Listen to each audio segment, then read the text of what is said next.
রাধে রাধে বন্ধুরা, নমস্কার। সঞ্চিতাস ব্লগে তোমাদের অনেক অনেক স্বাগত ও অনেক অনেক শুভেচ্ছা। তো বন্ধুরা, তোমরা সবাই কেমন আছো? নিশ্চয়ই খুব ভালো আছো। আশা করছি তোমরা খুব ভালো আছো, সুস্থ আছো, আনন্দে আছো।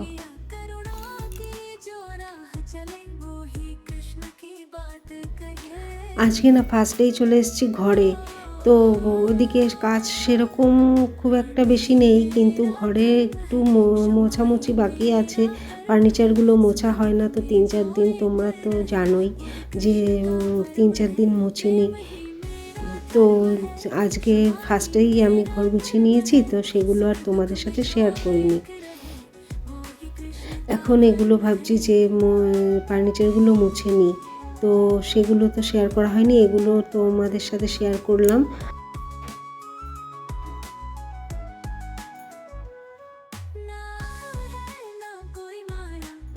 মুছছি তো বোঝা যাচ্ছে যে দেখছি যে ধুলো সেরকম একটা পড়েনি। আসলে রাস্তার সামনে, মানে আমাদের বাড়ির সামনের রাস্তাটায় না সকালবেলাতে অনেকটা করে জল দিয়ে ধুয়ে দিই, তো সেই কারণেই ধুলো আর হচ্ছে না। আর ফার্নিচারে দেখছি যে ধুলো সেরকম একটা পড়েইনি।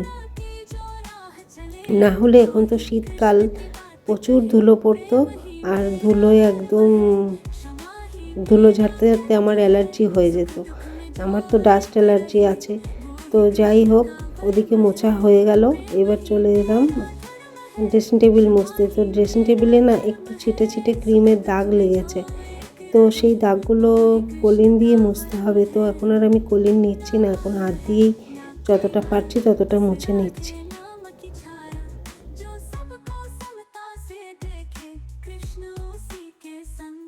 এই দেখো, এই নিচের দিকটাতে না ক্রিম ছিটে ছিটে লেগে এগুলো একদম শক্ত হয়ে গেছে। তো শক্ত হয়ে গেলে আমি আর ঘষে তুলতে পারছি না, তা উঠে যাবে। একটু ভালো করে চেপে মুছে নিলেই উঠে যাবে।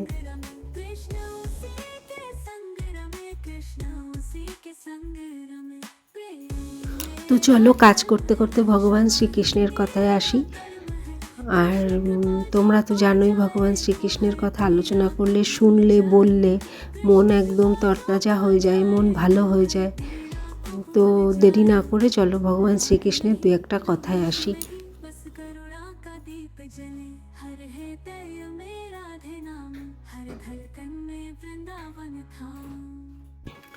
ভগবান শ্রীকৃষ্ণ বলেছেন, দুঃখের সময় বিশ্বাস কখনো হারিয়ে ফেলো না। মনে রেখো, সূর্য অস্ত যাওয়ার সময় সে নিশ্চিত থাকে যে আবার উদিত হবে।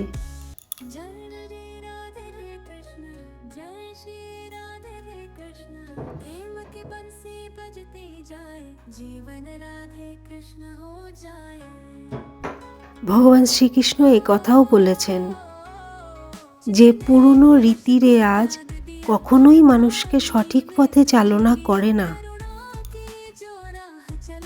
যুগের সাথে সাথে যে মানুষ নিজেকে পরিবর্তন করতে পারে না, তার বিনাশ নিশ্চিত।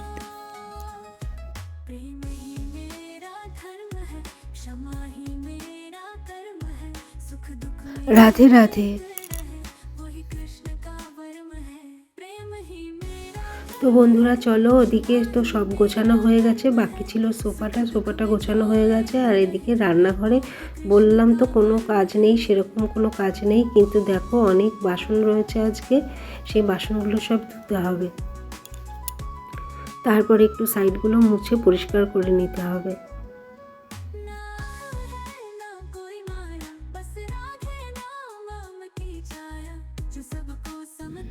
তো চলো, এদিকে তো সব কাজ হয়ে যাচ্ছে, আর বাকি আছে ঘরটা ঝাড় দেওয়া। তো ঘরটা ঝাড় দিলে সব কাজ হয়ে যায়, কিন্তু রাতের রান্নাও বাকি আছে। তো রান্না বলতে রুটি করাটা বাকি আছে, রুটিটা পরে করব। এগুলো করলেই আমার আপাতত কাজ শেষ। আর তোমাদের যদি ভিডিওটি ভালো লেগে থাকে বন্ধুরা, তাহলে অবশ্যই লাইক, কমেন্ট, শেয়ার ও সাবস্ক্রাইব করতে ভুলো না, তাহলে আমার ভিডিওটি পৌঁছে যাবে সবার আগে তোমার কাছে। আর আজকের ভিডিও আর বেশি লং করছি না, এখানেই শেষ করছি। আবার চলে আসবো কাল তোমাদের সামনে নতুন কোনো ভিডিও নিয়ে, নতুন কোনো শ্রীকৃষ্ণের বাণী নিয়ে।